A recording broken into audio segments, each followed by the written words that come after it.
What's up, everybody? Welcome to another episode of the Dead Draw Gaming Podcast. So glad to be back with you. As always, I'm your host, Etchy, and joining me are three players that all got top 32 or better, or much better, I guess, for Michael, at the recent World Championships. So, first up, we have Michael Davidson, fresh off his first Masters top cut, which just so happens to be a top 8 finish at Worlds. Michael, how are you feeling after that? It's becoming more real now. I think it was still like unbelievable to me after it happened and after I played in the event. I was so happy to even just make top 8, even though like my stream game I got destroyed and I didn't draw particularly well. But it like really feels real now, and I think I have like come around to it, and I'm just really happy about my finish. Awesome to hear. We'll get more into your run in just a little bit. Next up, we have NAIC champion Andrew Hedrick, who's coming at us from the horror movie set. How's it going? Yeah, going pretty good. Pretty happy with the world performance. Making a top 32. Probably talk about the deck a little bit more later. But I would say overall pretty good. And now I'm back at school. Gonna need to get some lights for my room, so maybe it won't be quite so bad.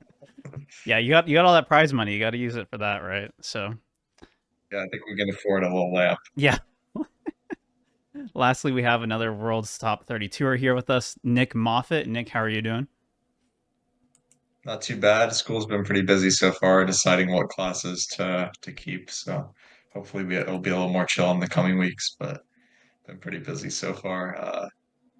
Looking forward to Baltimore. Yeah, it's coming up soon. A lot to talk about the current meta, since it was relevant both for Worlds and for the upcoming Baltimore Regionals. We'll cover all that in just a little bit. We're going to primarily focus on this format. We're not going to talk too much about Stellar Crown because we'll have plenty of time to do so later, and we do have that one more big regional tournament in Baltimore in this current format. I think the best place to start is just to have everyone here recap their runs. Everyone here did really well. We'll let Michael go first since he has top cut privilege. So why don't you just recap everything that happened for you, Michael? I started off the tournament against Christian Labella, one of our DG teammates. It was a Regidrago mirror. I won the flip, and the player going first like not only set up like much better every game, just like basically completely destroyed their opponent. So that one didn't feel like super skillful, and it feels bad to beat a teammate. But I mean, I was happy to win round one. I then beat my first Charizard of the tournament. She had Hero's Cape, which could have been a little scary, but the games where I won the flip again, and the games where I went first, it really did not do quite enough to swing the matchup. Although I do think Hero's Cape is one of the best ace specs for Zard against Regidrago. Then I had my first loss of the tournament. I lost to Raging Bull. I won game one. Game two, I had my only Regidrago killed on his first turn. And game three, he just drew pretty reasonably, and I was not able to close it out. Okay. Then I hit another Zard. He had Stamp. I won the first game really cleanly. I didn't draw super well game two. And then game three, I was like completely destroying it, but I used my V-Star to make like a pretty aggressive play. So because we had gotten so far into the round, if he had like some of his disruption cards, like counter catchers and stuff like that, which he ended up prizing, if he had some of those available to him, he might have been able to get the tie, which at that point would have been like almost the same as a loss. And I beat a Miraidon with Thorns. He really tried to prioritize like attacking with the Thorns, which did win him game two. But I was able to take the first two prizes, or to get like the first significant swing game one and game three.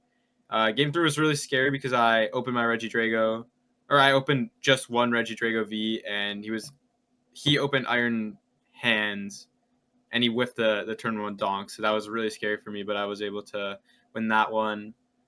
I lost a mirror to Aaron Friedman. I won the flip that one too, but he had really good starts going second both games, and I drew relatively awkwardly, so he kind of just overwhelmed me there. Then I hit a Lugia, which is actually probably my closest round of the whole tournament. I won game one pretty handily. Sinnoh was really good. Game two, he basically just went 2-2-2, and there wasn't a ton I could do about it. And then game three, I had to I put my Sinnoh in play, but I had to Squawk ability with my Sinnoh in hand, and he was able to bump it right away. I had to discard an E switch and a couple like other resources, and I ended my turn 2. I needed to V-Star to use the attack, and I ended the turn with a ton of resources down. But he had discarded a couple energies, and it ended up coming down. If he had 1 energy left in deck, he would have been able to go Ursaluna boss for game. But with no energies left in deck, he had no attacker on the board, and I was able to win that one. And then I hit Daichi Shimada, one of the best Japanese players in my winning in, but he drew really poorly both games. I think game 2 he had a really good Turo play he was going for, and I think it was either prize or like in the last 3 cards that he didn't see off his like abilities and V-Star. Then day 2, I hit pretty good matchups, and I 2-0'd everything until I lost in top 8. I started off first another Charizard, and I don't even know if he got a Zard EX in play in either game.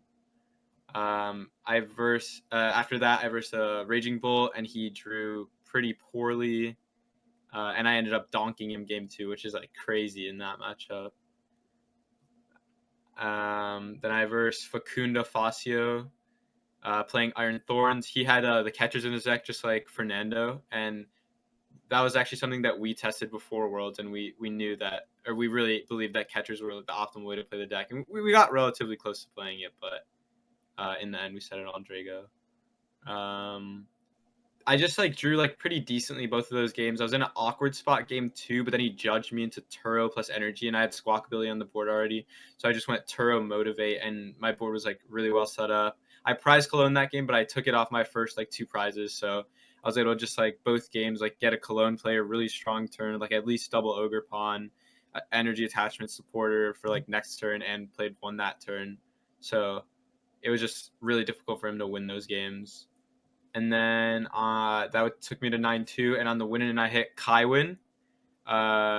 He won the flip in the Regidrago mirror. Game 1, he prized both his fires, so the only reason why he played it out at all was just to see like what for sure we had in our list.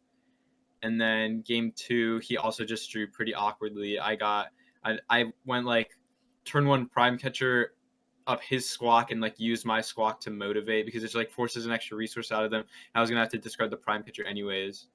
And then so yeah, and like pretty clean game for me, and he did not draw particularly well once again. And then versus Rahul in the winning in like the play-in game, he opened Raikou both games, and game 1 he was only able to get out 1 Archeops, and just the prize trade didn't work out super well for him.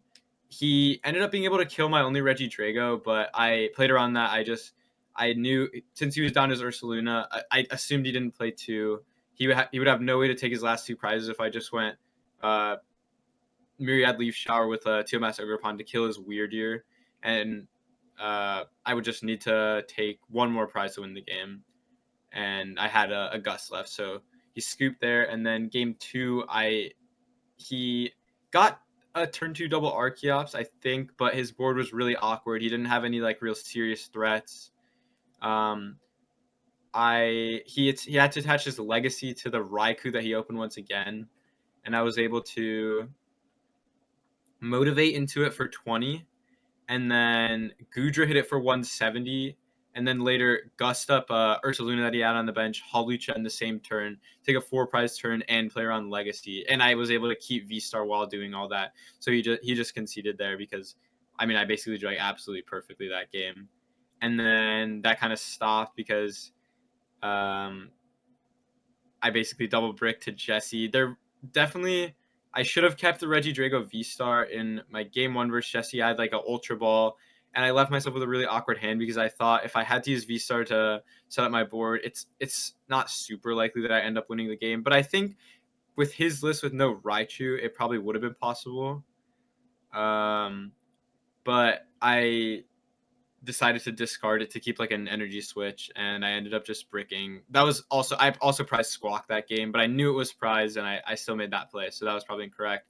And then game 2, no super awkward prizes, but I used Squawk ability, and I did not draw like any out to second Regidrago or a supporter or like any more draw, and I just ended up he knocked all my Pokemon. I was actually at Worlds and was able to record a lot of Michael Davidson's run, all the way to top 8. We're gonna do a documentary style video on basically like your Michael and his old testing group and stuff. So that'll be on the DDG channel eventually. It's gonna be a lot of work. I'm still working on like scripting and stuff. Make sure you subscribe to the channel so you don't miss that. Nick, why don't you cover your top 32 runs? I think you placed a couple places higher technically than Andrew. Yeah, I think I had one more match point. Not that it mattered too much, but maybe it would have mattered if I made top 8. I could have skipped the play-in round. Yeah, I'll try to keep mine a little shorter. I played a pretty funky list with Capturing Aromas, only played 2 Drago V-Star and 2 Fires, and then Double Rod, Double Stretcher. I also had the Radzard and Leaves that they didn't play either of those. Had those come up in quite a few games. Definitely, I also didn't play Cologne, which I think uh, hurt me a lot in the Iron Thorns matchup, which I ended up playing 2 in the first 3 rounds. So started out 2-1-1, and then had to win 4 in a row to go 6-1-1. I think I started with the bye and then won a Drago Mirror, tied and lost to Thorns, and then I think beat a Gardevoir, another Drago, and then hit Bolt on the winning in. Radzard kind of carried that one for sure. And then I hit the last year's world champion Vance Kelly in the first round of day 2. Won the flip in Drago Mirror. I think I played pretty poorly games 1 and 3 though. My opening hand was like Nest Ball, V Star, Energy Switch, some other stuff. Ended up just Nest Balling for a Drago and passing. I think I probably should have went for Squawk. I was like too concerned that um, if I discarded the Drago, I think maybe my second one was prized, was why I decided to do that.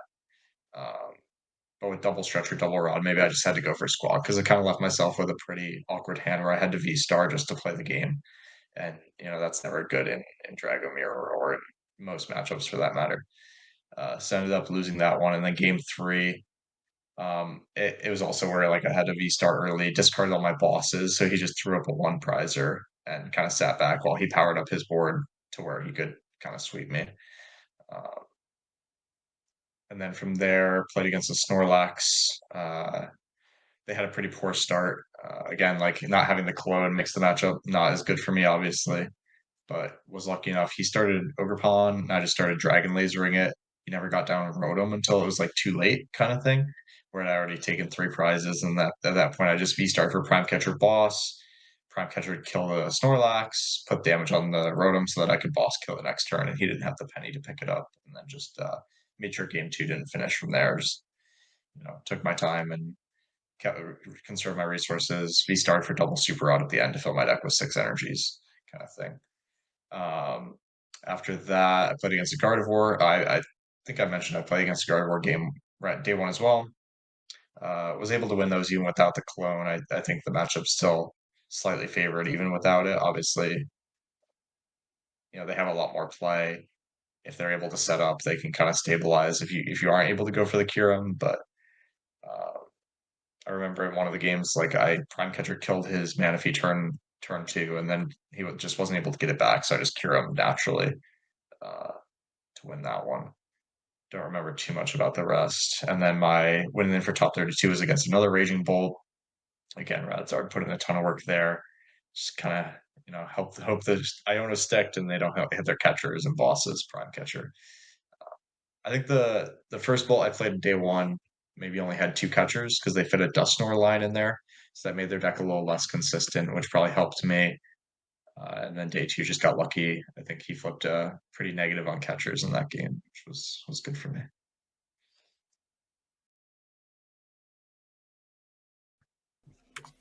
Yeah, so I started off with a bye because of my top 16, which was really nice.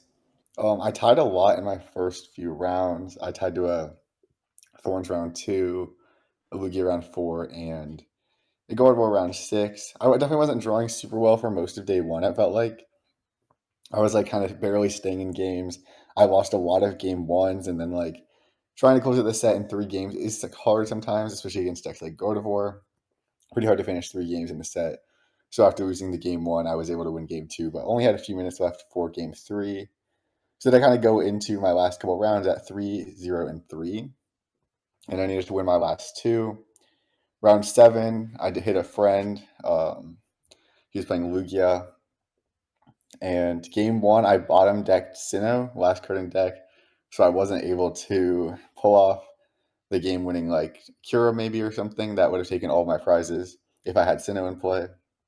Although it was my fault because I could have drawn an extra card with 2 against the turn prior, and I didn't really think about it that much. I kind of just assumed I could draw my whole deck the next turn, but I actually did not have a way to, and then that ended up costing me. And then game 2, I almost bottom decked Sinnoh again. I had like a 20-ish card deck. I like researched, I V-starred, and it was almost last card in deck, but I think I got it in a couple of the last cards before, and I was able to win that game with Sinnoh. Then we go to game 3, and we aren't going to have enough time to finish, so we make a gentleman's. My opening hand is terrible, but somehow he is not able to get Archeops in play until he never actually ends up getting them in play. I kill his Lugia on turn 4, and he never discarded any Archeops, so I got pretty lucky there, especially after a subpar start from Mia, but then he conceded the round.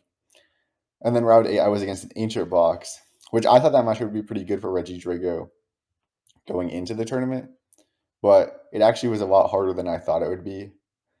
And I barely won game 1. I think I took a pretty big lead, but he kept playing. I had the resources to win, but I had to make it a little bit close. I had to make sure I wasn't going too low in deck to lose to Great Tusk. So that game ended up actually taking a long time, even though I had the resources to win. It wasn't going to be too hard. I was ahead in the prize trade, but he was making me think, make sure I wouldn't deck myself out. And then game 2 also was pretty interesting, but I was able to I think take a boss's orders knockout on one of his healthy Roaring Moons and remove all his ancient booster capsules while using Gudra. We'll go down to 2 prizes. He couldn't knock me out then because I used Gudra. We were tied, so he couldn't counter catcher. And then I was able to use Dragapult for my last 2 prizes next turn. That matchup can actually get pretty interesting, pretty close, and it's definitely one that's going to be interesting to see going into Baltimore with potential rise in Ancient Box as well. And then in day 2, I was able to beat a Lugia the first round, and then I took my only loss of the tournament the next round in Regidrago Mirror. I definitely feel like I played pretty poorly that set. I feel like I could have played a lot better, made a lot of mistakes. So it was pretty disappointing there, out of top cut, but I did 2 more rounds, and I was able to win both of those. Definitely drawing better those rounds against Miraidon and then another Regidrago Mirror to make it into top 32. The Regidrago Mirror is also really interesting that closed out the tournament. I was able to use Professor's Turo Scenario to pick up some damaged Pokemon, make it harder for him to win, and that really helped me close out the games. And I don't think he was ready for that in game 1. So that let me do a big play where I healed off a Regidrago V-Star. He had tried to gust in the active and trap while putting damage on it. And then after that, I was able to make it into top 32. So pretty happy with my run overall. Awesome. So before we get into the meta and specific decks, I wanted to just ask you all quickly how you're feeling about playing in the new tournament structure. The World's tournament structure is pretty close to what we're going to be playing in regionals for the rest of the season. Just differences in the exact amount of rounds for day 1/day 2, I think. So I think the regionals are going to be 9 rounds day 1 and still 4 rounds day 2 for the normal size that we're having. Namely with X2 needed to make day 2 and with asymmetrical cut existing. So Michael, I wanted to ask you, as one of the 2 people at Worlds who participated in asymmetrical cut, what are your thoughts on it? So that was actually my second time participating in asymmetrical cut. And I think both times, the first time I was not in the top 8 when I had to play it, and the second time I was. But either way, I think both times, I'm a fan of it in general. I think getting to such a strong record, just a bubble, especially in the new system where I think resistance, I know resistance carries over from day 1, but it can make it a little bit more variance dependent if your early round opponents do particularly poorly. I think asymmetrical cut is in general a good thing. I like it being X2 for day 2 instead of X2-1. I feel like day 2s were getting a little too big, and then it was almost impossible to make top 8 if you came in at 6-2-1. So not to say what was the point, but and then I'm not sure how I feel about less rounds on day 2 though. That's maybe the one thing I don't like about it. I do like the idea of asymmetrical cut. Obviously, like you have to sacrifice the Swiss rounds to make time for it. Um, but I'm pretty indifferent to the overall changes in general for tournament structure. Just have to make sure you don't tie as much. Right. And speaking of ties, Andrew, you actually went 503 to make it into day 2, as you were saying earlier. How do you feel about ties and their impact in upcoming tournaments after having such a tie-heavy run? Yeah, I think it's pretty interesting. People are definitely gonna want to tie a little bit less. So at like Worlds in the past, the tie rate had always been pretty low, but we were in the system where you had to go specifically 6-2, and then like your record didn't carry over, so ties were like pretty close to useless. But this year with your record carrying over, ties could actually help out a little bit potentially in day 2 for your placement. So we still saw a really low tie rate. So I expect that the tie rate, like considering this is similar now, like basically the same as the regional structure, the one we had for Worlds, we saw that reduced tie rate still there. I would expect that regionals will also have a lower tie rate. And I mean, ties were already something you really didn't want to have. I mean, like they could occasionally be helpful, but when you need to average like so many match points to make it into top cut, right? Like when you need like to go like 36 match points in 15 in rounds, they were always already really bad to just take one match point in a round anyway, if you could avoid it. So I'd say people will definitely try to avoid ties a little bit more. But overall, I'm not a huge fan of the new system. I don't think I like the one we had last year better. Well, because one thing that like we talked about is like just in general, playing less Pokemon, right, is less skill intensive. Like the more rounds you play, the more opportunity you have to make optimal plays. And I think in general, like more rounds rewards more preparation and more testing for a tournament in general. Yeah, you get the more rounds you get to play, like the more opportunity you have to kind of even out variance and for the better players to get closer to the top. I don't know why they would like get rid of 6-1 making day 2. Like, I mean, if you like, I feel like if anyone can make like win the tournament, I don't know why they would not let them into day 2. It's kind of weird to me. You can't win the tournament anymore if there's only 4 rounds, Well, But like, yeah. well, right? that's like all Like, related to reducing the number of rounds, but I don't think they should have reduced the number of rounds. I'm sure. pretty sure they Yeah, did that so they could have asymmetric top cut, but it's just exactly. not Yeah, worth it. But like, I don't think asymmetric top cut's like worth reducing the number of rounds. Like, I don't think I think asymmetric it's top cut okay. is like that needed. And well, cut rounds they take longer than Swiss. Well, I don't even know Yeah, that's true. They have more time, but they also don't have like all the judge calls like that extend the that's round. true. So Yeah, they're probably pretty equal. Yeah. But yeah, like we don't even need asymmetric cut. I don't know why that was something like people thought was needed. Like, I mean, it's like a little bit annoying to bubble out, but resistance is like a fair tiebreaker. I mean, it doesn't mean that you probably had a harder run overall. The old resistance system was pretty bad though. With like it didn't count your day 1 opponents and or anything. It was just your day 2 opponents, day 2 win rate, which was pretty bad. But I think that so like one thing resistance that was is fine if interesting. they had just like not done that, and asymmetric top cut, like just cutting taking out rounds out of the tournament to add asymmetric top cut is just going to make the tournament like less skill intensive, I feel like. Sure. Yeah. One thing that's interesting now is you can't play the same person twice, right? Like until top 8, that's the Yeah, only time that you Well, can. yeah, obviously, yeah. but like so now they made the tournament one like kind of like one day, where just like Right. And split that's why across 2 resistance days, carries over too. Yeah. which I think that like, that's like the one good change they made. I think I don't really like know why they made it into kind of 2 separate tournaments before, but I think that's good. But I don't think that cutting rounds was. All right. With all that tournament and world stock out of the way, let's start talking about the meta. At Worlds, we saw Regidrago dominance with it taking up to, I think it was like 24 point something percent, 25% of the meta, so pretty ridiculous. Quite a bit ahead of the second place in the tier list, which I believe was like 12%. At the top of the tournament, like top cut, we saw a lot of decks that take good matchups into Regidrago. We can talk more about that, and if y'all still believe that or not. Along with Regidrago, of course, doing well in the tournament. And then since Worlds, we've seen a surge in decks that can go like Turbo 222, beat Drago, and also in decks that can beat those decks. I think the big one everyone is focusing on right now is Ancient Box, but I guess Lost Box also kind of qualifies, and there's another kind of deck that we can talk about later too if we have time that also does that. But Since all three of you did well with Reggie Drago at Worlds, I think the first place to start with is answering: is Reggie Drago still the BDIF? I mean, I would say yeah, absolutely. I mean, I think there are more decks in the meta that can like punish a slower start from Reggie Drago now, but all those decks did well just because they know they have to like counter Reggie Drago or their deck is.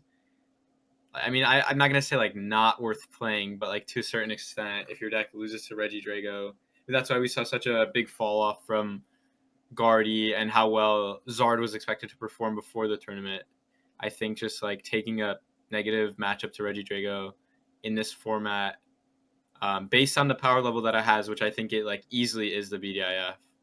I think that's just like not a great way to approach the tournament in this format, which obviously is not too much longer, but for at least for Baltimore.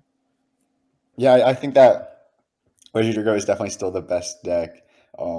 We see these like 2/2/2 decks, but like, well, in my opinion, I think the Marida matchup is like favored for Reggie Drago. I don't really think that you lose that matchup if you like set up at all. And even if you like only get down one Reggie Drago turn one, they still actually need a decent amount to kill it. If it's like on the bench, they need Prime Catcher and Generator for 2 energies, and also even if they kill your only Reggie Drago, you can actually still win the game. But that kind of sucks. And like if you just like Iono them, put up like something like Cleffa potentially, or just any other one prizer, there's a good chance they can't take 2 prizes the following turn. Then you can set up your board after that. So I really don't think that matchup is that bad. Raging Bolt and Roaring Moon are both definitely scarier matchups for the deck, but you have different options into them to like make them pretty close. I feel like those are probably like slightly unfavored matchups. But Reggie Drago really doesn't have any matchups that are worse than like 40-60. I might even say 45-55, especially because you can play like any cards you want basically in your deck to make matchups closer that you are worried about. And it's just such a powerful deck, so difficult for people to deal with, and so many options. So I would say Reggie Drago is probably still going to be the most played and the best deck at Baltimore. Gotta echo what they said. I think it's still the deck to beat by far. Even though like it didn't make the finals, it was still 4 out of the top 8, which is incredibly impressive for any deck to do. Uh, Kind of feels like Silver Tempest Lugia a little bit, maybe not quite as powerful, but the same thing where like you don't have any super bad matchups like the other these counter decks, but you can still beat them. I think the Radzard is even more important moving forward because of all these like Miraidon and Roy Moon and Raging Bolt. So that's something I would definitely have in there. I think it definitely carried my matches against Raging Bolt personally. These guys might disagree that you can beat it without it, but I think it helps a lot for sure. Like you make them have back-to-back Gust while you're Ionoing them, right? Otherwise, you're able to swing the prize trade by forcing them to kill a single prizer and then go from there. So I really like where Drago's at right now. Still, it's my comfort play for Baltimore for sure. If I don't find something else that I like better. Yeah, I was gonna bring up Radzard because I think the most common response to Michael's list, which is the same list Andrew played, was why is there no Radzard in here? So do y'all want to answer that? So Radzard is like a decent card overall. It lets you like do some different lines, but I really didn't think it's super needed. There's like lines against Raging Bolt where you just like use Gudra and Iono and like potentially gust up stuff as well that force them to retreat. And a lot of times they don't have enough energies to respond to Gudra, and then you can try to take like 6 prize turns with Dragapult, all those knockouts, especially with Halusha. Sometimes that can help out with a little bit of damaging you as well. It would definitely help the matchup somewhat, especially if they have Bravery Charms, because that really messes up the Gudra strategy and can kind of force you to take another turn against them to win. So that like if you think that they're playing Bravery Charms, that helps the matchup as well to have the Radiant Charizard. But it's like not super good in a lot of other matchups. It gives you the option to kind of overcommit to like one like going down to 2 prizes, and then you just have the option to gust knock out something with Radiant Charizard for your last 2. But that's not always a play you want to do. A lot of times that leaves your board pretty weak. And it's not always super easy to find a gust off of Iono, depending on what resources you have left, right? What your opponent can do. So that's not always a play you want to go for anyway. Radiant Charizard is definitely a card I'll consider for Baltimore, and it can be pretty good. It gives you like a different route in like any game where your opponent doesn't want to have to kill a one prizer, right? But it's not like an amazing card. I don't think it's getting near the cut line for my list right now. Yeah, I mean, I just basically echo everything that he says. Like, I do think that Radzar does make some of your matches against like the more turbo decks a little bit better, obviously forcing them to gust. But once again, like as you said, it can be a little bit difficult to move out of the active if they are able to disrupt your hand, even if they can't gust.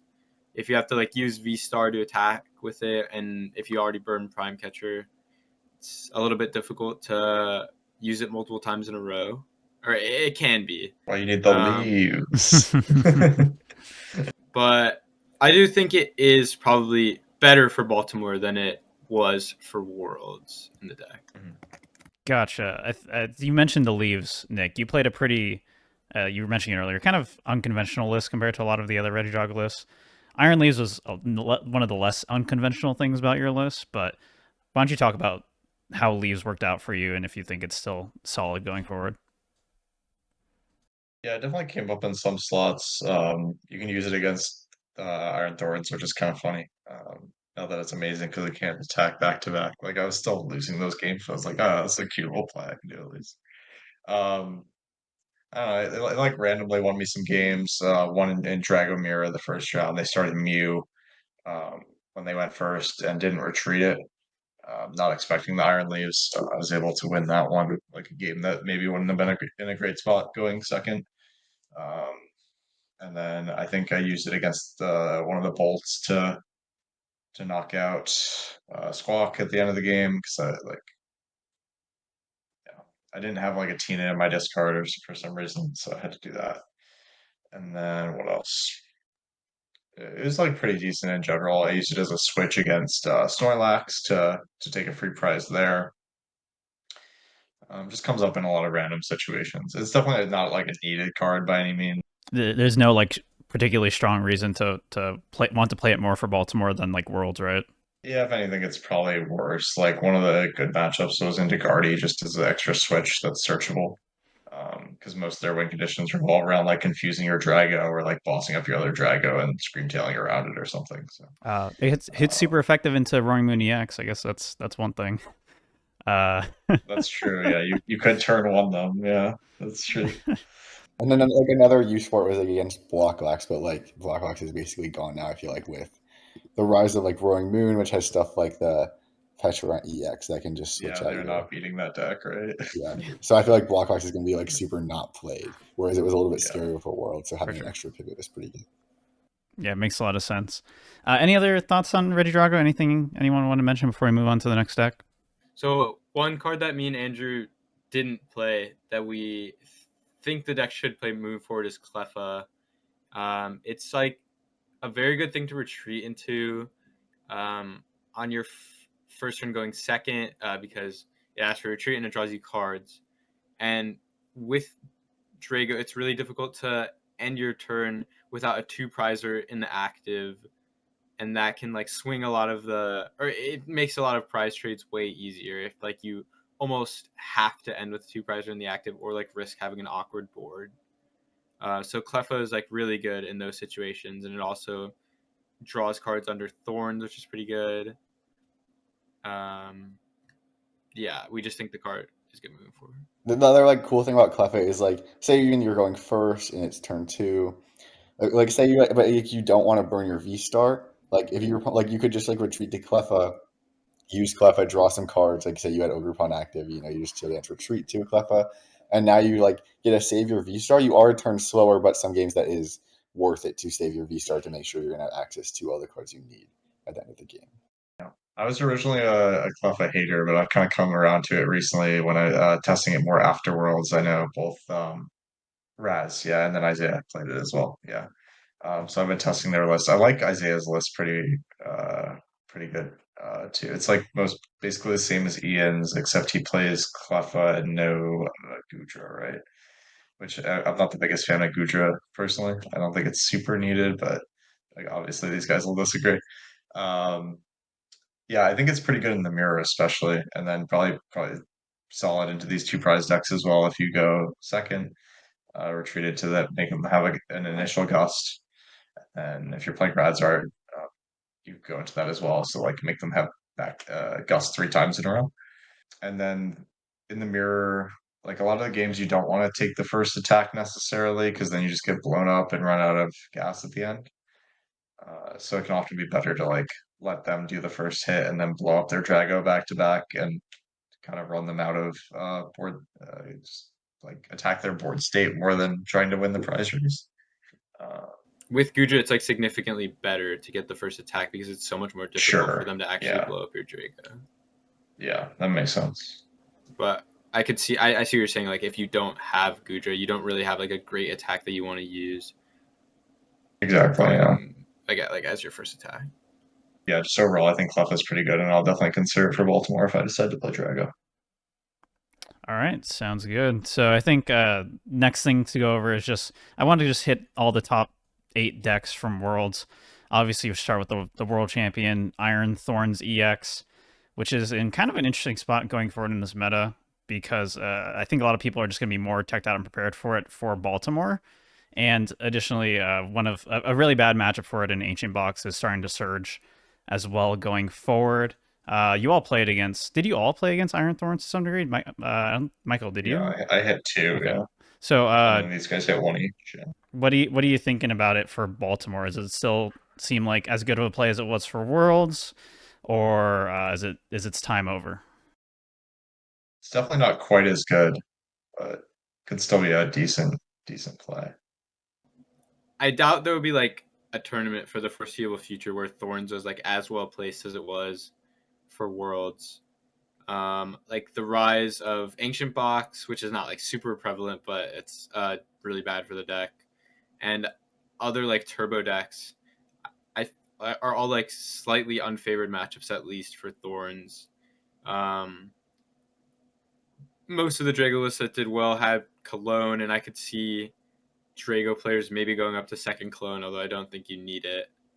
So I just think also I think Lugia will drop, which is Thorns like only like insanely free matchup. So I think in general, Thorns is not only a worse play to the next tournament, it will also see less of a meta percentage. I think that Roaring Moon guy should have won if he played a little better. I don't think he knew what Petron's attack did, which was crazy. Like you're in the finals of Worlds with the deck and don't know what. You were saying on Twitter he basically should have just attacked with it more like early, right? Yeah, like just like frenzy gouging the first thing and then just going with Petron after that. Because you like can 2-shot them, they 2-shot you back, and then you 1-shot them at the end. So it seems pretty straightforward if you do that. I was just gonna say I don't think going for the baby moon is good in that matchup. It doesn't seem like good value. Because you like they easily 1-shot it and you're committing 2 energy to it. To not even like take a knockout.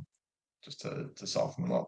One other thing, we weren't in our Thorns list before the tournament, we weren't really a big fan of the Chorus's Tenacity. We had a couple energy lottos in the deck, which I mean, I think the Tenacity is decent, but I think like with Prime Catcher in the deck and not really needing an out to Legacy energy, assuming that Prime Catcher is still the better ace deck to play, the Choruses aren't like super good. They're definitely decent though, so it's not like it's like a bad card to play in the deck, but I'm just not sure it's like necessary. I think I saw Andrew talk on Twitter about responding about choruses in the deck. Is there concern about like possibility for Curum like as an attack option on the Ready Drago side? I wasn't like I was more just saying that because I thought that the core like the both of the chorus cards are not very good in the deck. Wasn't really about Curum, but like Curum like occasionally can come up. Like it does give them another option, but it's more about just like I think those cards are like too slow. I'd rather either be playing like a boss, a judge, a research, or an Arvin. I feel like than either using like so. Actually, one of my problems with the chorus's experiment, which is like the other chorus, was that I feel like you have a lot of playables that you draw into and you want to play, right? Like you draw into, your Crushing Hammer, you want to play that. You draw into your Catcher, you want to play that. And then by the time you want to research, you actually like get a lot of cards out of your hand that are still playables. Whereas with chorus, you have to end up getting rid of stuff, which is kind of annoying. But and then for chorus's Tenacity, I really just don't think that it's that good. It's like pretty good turn 2 a lot of times, or like turn 1. but you're not super likely to draw at the end. And then by the time you get to like the mid to late game, it's usually pretty bad when you want to be playing the more aggressive supporters that can do a little bit more. But if you're playing Legacy Energy, then you should play Chorus's Tenacity. But if you're not, I'm not a huge fan of it, although I know most people play it. I think Prime Catcher is definitely the way to go as the ace spec. I was definitely curing all my my Iron Thorns opponents when they played Chorus, but they always had Penny, so it didn't really get there, unfortunately. Right, the other Lightning deck in top 8 got top 4 was Miraidon. I think Andrew famously said, I say famously, but just during the tournament when I was recording much footage for the documentary, is it's a matchup I am not afraid to hit as Reggie Drago. It's a matchup that a lot of people were feeling it was favored for Miraidon going into the tournament. It seems like y'all think not the same now, but it did seems like it did pretty well against Reggie Dragos during the tournament for Jesse, and also obviously got all the way to top 4. So definitely still a strong deck and decently positioned for Baltimore. What do you want to talk about more the Reggie Drago Miraidon matchup, Andrew? Since you were talking about it earlier. Like it's not a super hard one to play. Generally, like Reggie Drago wins in 3 attacks. Miraidon also technically wins in 3 attacks, but it's like much harder for them to continue to chain use their attacks. Especially because they also a lot of times like need to be bossing every single turn. They also have the opportunities of generators not hitting. Like even if they take the first 2, right? Say now you go Iono and then either knock them out or don't, depending on like if you think it's harder for them to set up more attackers or if using Fez will help them get to boss. So you have the option of either just like Dragapulting around it or knocking it out with Giratina. Then they have to set up like they have to either like get the ball like to say that if they use Miraidon, they can't attack next turn. If you Iono, just Dragapult around it. Don't give them Fez. They now need Switch and Boss in their 5 cards without like much draw options. They most likely won't even have that. And then if you just like start setting up another Reggie Drago, Boss's orders, you can take 4, or you have the option of even if they get out of that, now you can go Prime Catcher, Iono again. And it's pretty unlikely that they'll be able to find what they need anyway. So you can basically force a lot in that matchup if you can establish your board at all. Like the main way that you really lose is if you just don't get down enough Dragos, or like you have a somewhat slow start and they can kind of run you over, which is a pretty like somewhat like reliable way for them to win the matchup. But I don't think that it's like I don't even say it's like favored for Miraidon. But I think most people would disagree with me on that. I would say it's definitely the least bad matchup of the turbo decks for Drago for sure, which I think we mentioned earlier. Um, they just like don't have a way. It's the only one that doesn't have a way to kill a Reggie Drago. Um, I mean, some which is lists like like do not play ideal. the Raichu, but the vast. I mean, I Yeah, think most people will we'll and just net deck probably Jesse should. probably. Yeah, net deck Jesse. So I think for the most part, they won't really be playing a way to kill Drago Beasto. Well, they can't like it can only ride you on the last turn anyway. Like if they ride you before that, they just like don't have any energies. And also a lot of times they're And then you bench just locked. and then you just don't activate Ursaluna. If you're doing like the Dragapult thing, a lot of times they're bench locked anyway, and then they couldn't have room to get into Karachi anyway. Sure. Gotcha. Keeping people bench locked with Reggie Drago is broken, Yeah. and don't give them Fez. Makes sense. So yeah, in relation to other like turbo 222 basic type decks, Miraidon obviously was really well positioned for Worlds because of a lot of Lugia. In particular, it's one of its stronger matchups. Was able to farm those throughout the tournament, and then going forward, it seems like Lugia will be less prevalent in general. So, do you think Miraidon should still be like one of the more popular of these turbo decks compared to the other ones? I guess its big strength is probably the consistency compared to some of the other ones, but other than that, I'm not sure. Yeah, Jesse was saying he actually wasn't that happy about the Lugia matchup, that he thought it was like 55-45 at Sure, best. yeah. Because if they get set up and like get a Sensito, get a Ursaluna, like he has no way to kill Ursaluna, right? Yeah, without Raichu, yeah, So it's he's saying definitely like, yeah, tough. if Lugia sets up, that's pretty scary for him. I have a cheese strat against Miraidon with Lugia. If you play 2 Ursalunas, you can basically just win every game without summoning Star. So it's pretty To great. Ursaluna does sound kind of good right Yeah. now, to be fair, Definitely an option, I guess, for against all Baltimore. these hero decks. I think I top four a cup with I played Radzard and Luminous Energy in Lugia. That was like the only time I ever played Lugia. And then I lost to Thorns in top four.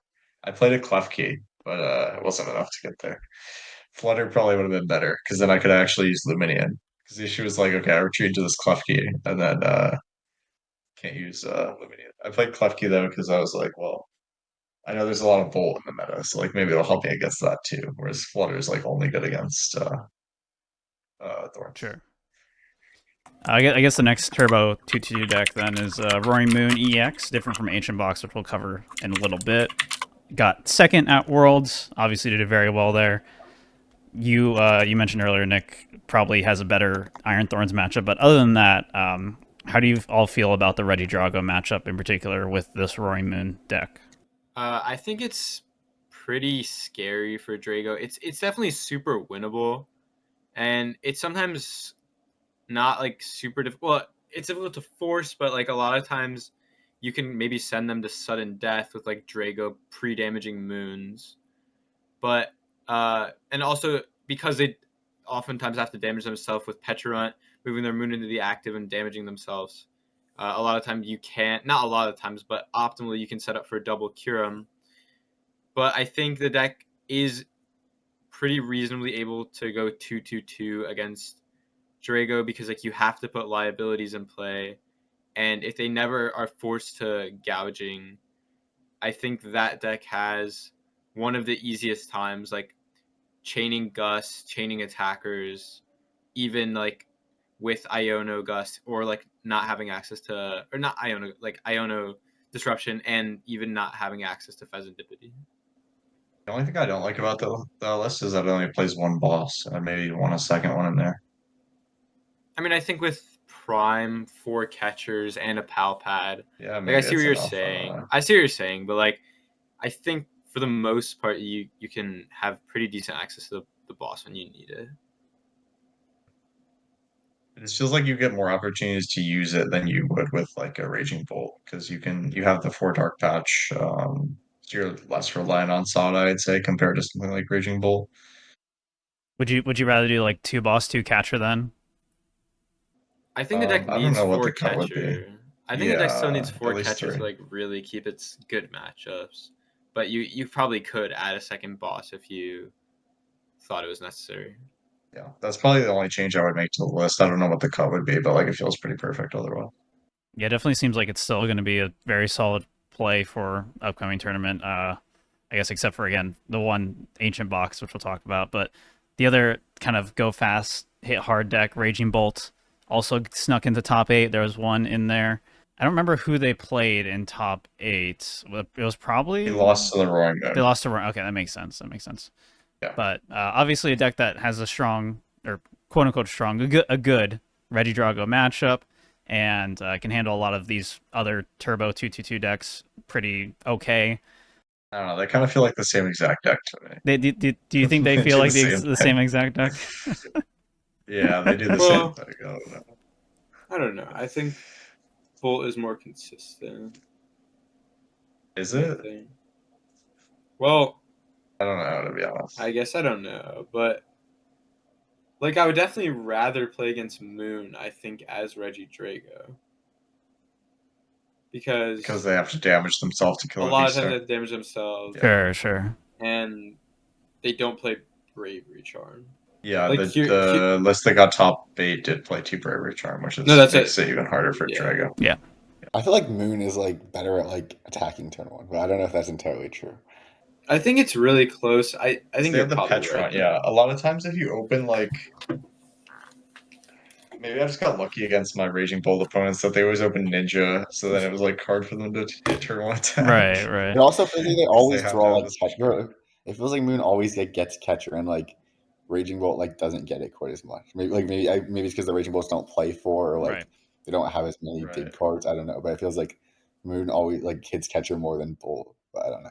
Shouldn't Bolt be drawing more cards though because of the Yeah, Ogre because of Palms? Teal Mask.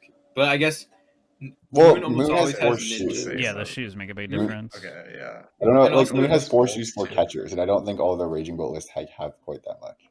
I also That's think fair. that Moon has Radiant Ninja in play like way more often than Bolt. Bolt has it pretty often, but like Moon almost like benches it every game pretty much. Okay, they play 4 Nest, 4 Ultra Ball, whereas usually Bolt just has 4 Nest Ball. So maybe that's the the difference maker. Mhm. And Get your I don't soul know. time, get your Pokemon out.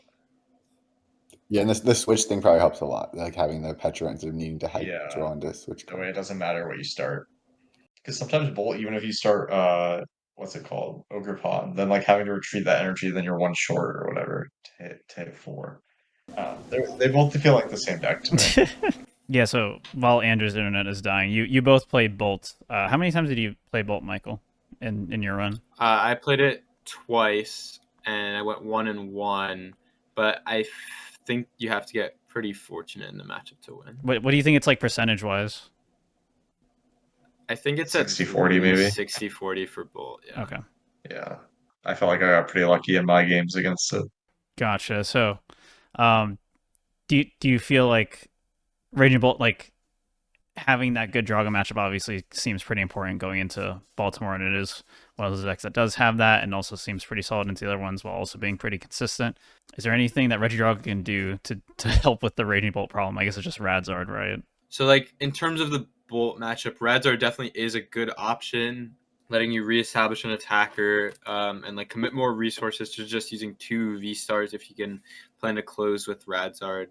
And I think maybe some tool removal, maybe a jamming tower or vacuum could be decent if you're like specifically trying to target the Bolt matchup. But I don't think there's like a ton that you can do. You can try to learn the matchup a little better, like learn some Gudra lines, but for the most part, I think it's more down to how well they sequence and what they draw for how likely are to win that matchup. Yeah, it makes a lot of sense. Still seems like it's pretty well positioned going into Baltimore, and I expect it to be relatively popular. Next deck I want to cover, it didn't make top 8, but it did make asymmetrical cut, was Lugia. Michael, you played against Raul and his build of Lugia. Obviously, we do expect Lugia to kind of go down a little bit. Can you explain why you think that is the case? Well, the obvious thing is that Thorns probably will increase. I think I said that I'm not convinced it would, but I mean, it almost certainly will after the deck did well. So that's one thing that, like, even with Fluttermane in Lugia, it's still a pretty scary matchup. I think Thorns is still favored even if you just have the one Fluttermane, Right, yeah. but it's closer. I think Lugia is decent still, but I don't think Rakul's build is like particularly optimized to beat Drago with Sinnoh. I think it has a lot of options into other stuff, and I think the Raikou is decent into a decent portion of the meta, but I don't think I don't think Lugia is particularly well positioned moving forward, and I don't think it was really even that well positioned going into the tournament. I was gonna say, why did they play the Raikou? I was a little confused by that. Like, what's it good into other than I can explain this because I've talked to Vic a lot about the list, and he helped make it and also played it. Yeah, basically, it fixes. So when you're not doing a heavy Minccino build, you kind of have this problem against Charizard in Right. particular, where you need to take a 2-prize knockout, and you can't do that. So Is that what it's mainly for? that's To the kill main Pidgeot thing. against Zark? Yeah, so it's there for that, but it Okay, also just I is didn't like think of that. Yeah, that makes sense. it's useful into a lot of like random things. So it can just take a 2-prize knockout for you into a lot of matchups. Can kill. Yeah, For two energy, sure. and Like kill a Squawk or whatever. I was thinking like if they know about it, they can limit their bench, but you can still kill Mew or kill Squawk. against Michael, I saw Roll was able to like just take a knockout without even like getting a Lugia down and like a summoning star just by doing 2 attaches to it and just getting a free knockout when Michael wasn't particularly expecting it. So just being able to like have another option that you can get a strong attack off with like manual attaches when you're having a slow start is pretty cool. And it is one of your best starters because you just draw more cards with it too. I think except in like the Drago matchup because it's such like an bad for annoying that, liability to have. For sure. But yeah, so that's like the main reason that was the Charizard stuff. And they also had the Vessel and the Lightning Energy in their build, so it's like slightly more games that you can actually attack with it, and the Vessel's another discard out for the Archeop, so it's not like the worst thing to play in the deck. Andrew, you were the Lugia guy for a while, but not anymore. So, do you also agree that Lugia is going to go down like pretty heavily here for Baltimore? I don't know about heavily. It might be a little bit less. It's still like okay. I was one of the decks that I thought was pretty good going into Worlds. It ended up like placing fairly well at Worlds. I think pretty quietly. Like there was a decent number in like top 32. Sure, I sure. think. maybe like 5, I think. So it actually did like okay. It's like if like Reggie Dragos like think that Lugia won't be super popular and they cut on Temple of Sinnoh, then actually Lugia could end up being pretty decent. Because that matchup is really bad if you don't have Temple in the deck. But if they do have the Temple, it's like not super good for Lugia. It's like pretty close. Yeah. Which makes it Lugia kind of a little bit less of an appealing deck, especially also if we think Miraidon will go up. Like it's not an auto win for Miraidon, but it's definitely one of the scarier matchups for Lugia.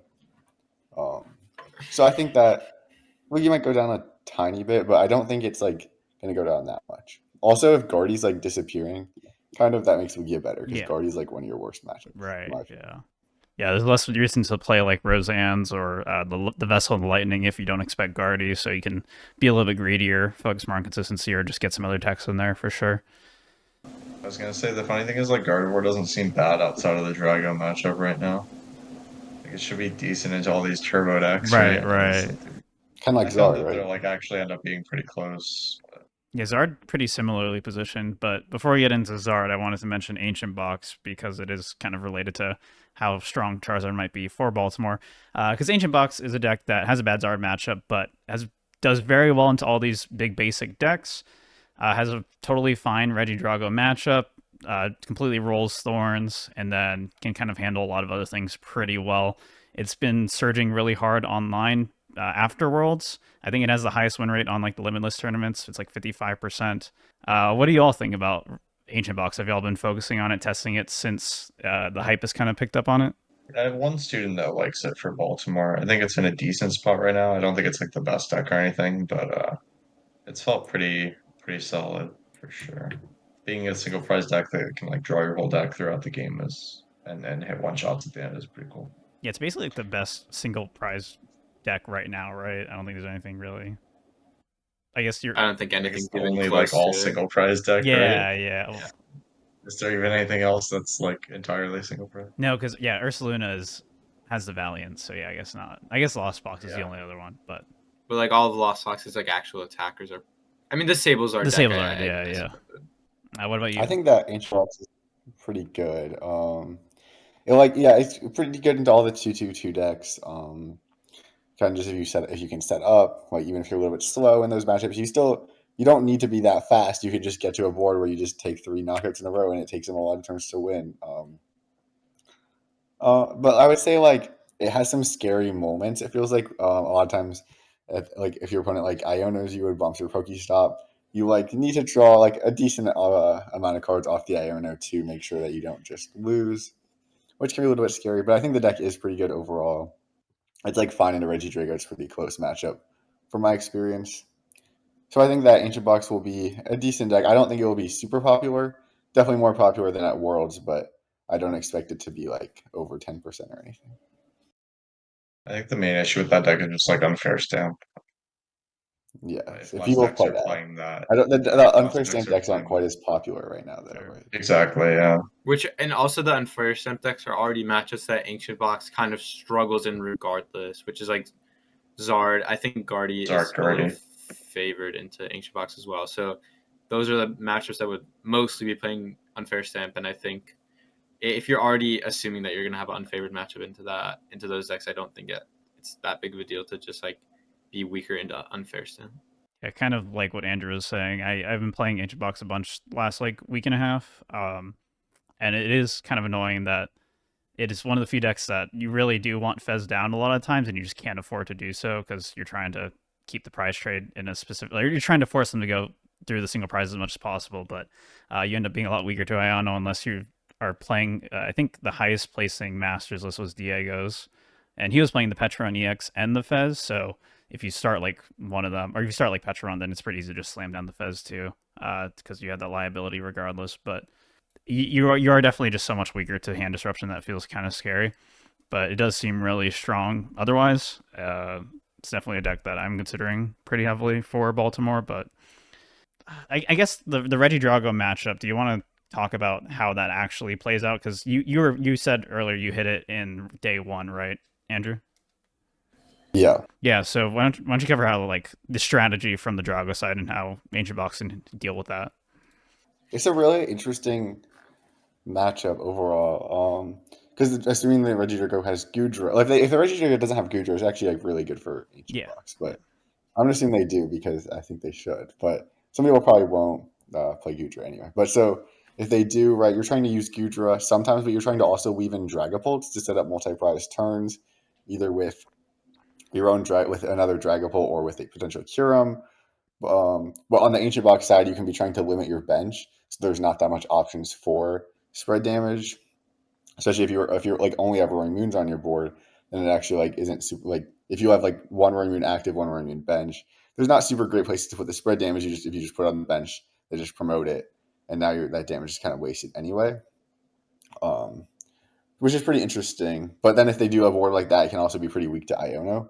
So it's like kind of trying to figure out, is my opponent gonna be able to take advantage of this spread damage or not? And also Regidrago has to be thinking about, do I need to Gudra this turn so that way I don't have my like V Star die before I can really afford it. So overall, that it gets really interesting on that, and it feels pretty close overall. All right, so second to last deck I want to talk about then is Charizard. Again, it's a deck that does take that unfavorable Regidrago matchup, but might be even better positioned for Baltimore if there is a surge in Ancient Box. I guess it depends on how much it surges. Also, Lugia, if Lugia goes down, that's one of its worst matchups. Obviously, puts it in a slightly better position. Really just comes down to Drago. And we saw a lot of Zard lists have some sort of tech or answer to make the Drago matchup more reasonable. We saw Torrid play the Rabska. We saw a lot more Heroes Cape in general than we were seeing before this format.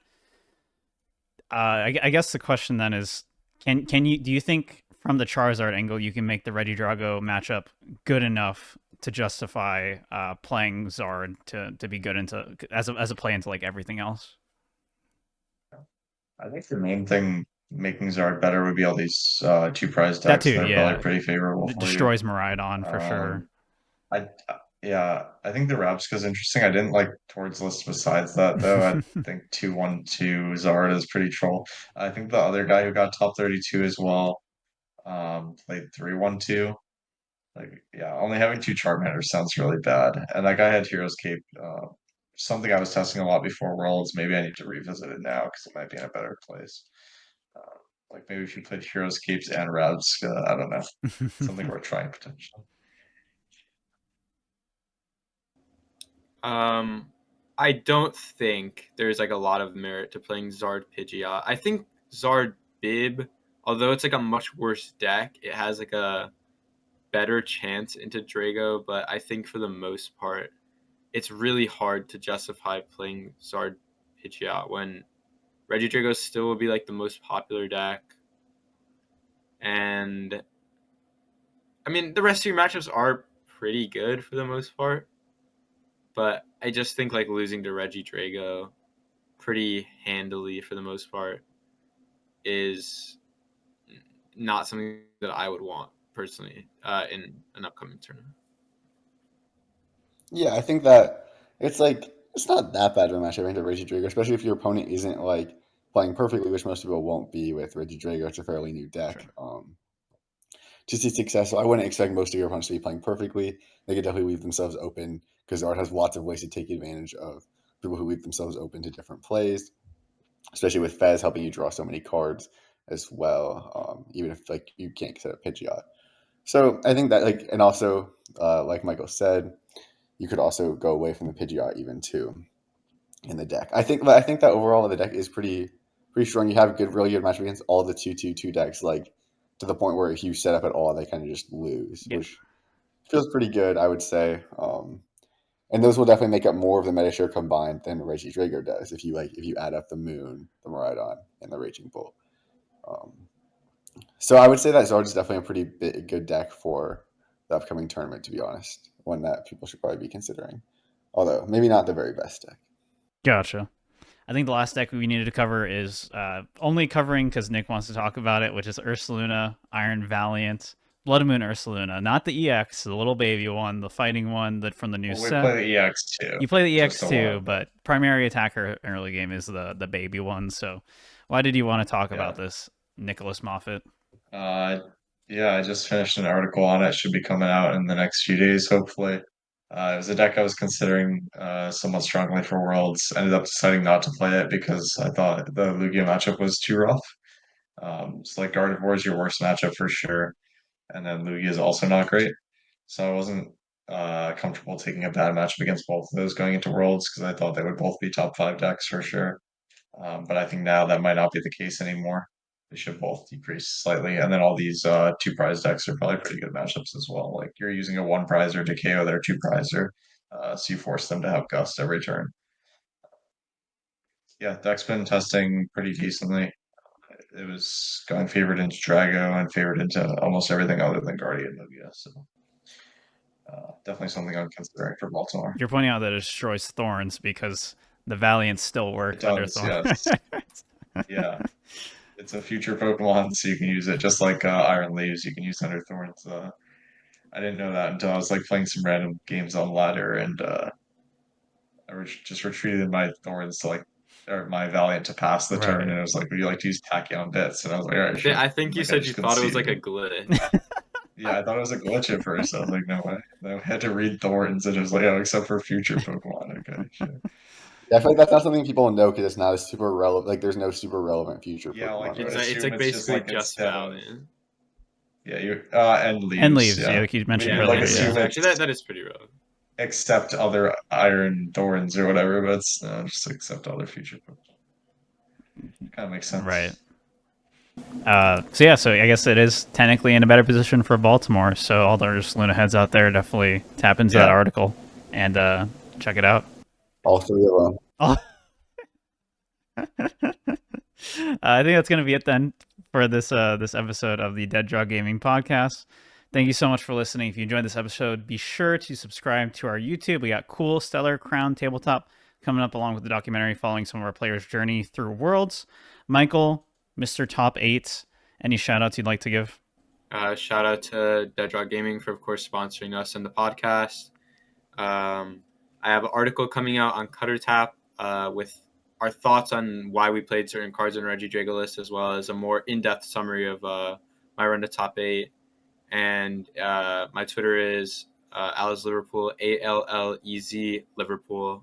So follow me there if you want to. Sounds good. Nick, shout outs for you.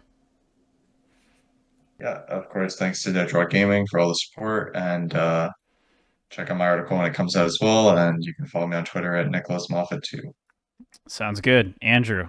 Yeah, thanks to Dedra Gaming for having me on the team and on the podcast. And be sure to follow me on Twitter at PokeHawkeye. All right, sounds good. As for myself, you can follow me on Twitter at EtchyOK and on Twitch, twitch.tv/Etchy. Thank you so much for listening, and we'll see you in the next one, which is, I guess, is going to be... Is that the week of Baltimore? Wait, do we have one more Baltimore podcast? Oh my gosh, we do. Okay, well, I guess we'll have one more podcast. We'll talk more about Baltimore, but we'll also try to break in a lot of Stellar Crown stuff so we're not just talking about the same decks again. So we'll see you next time. Bye-bye.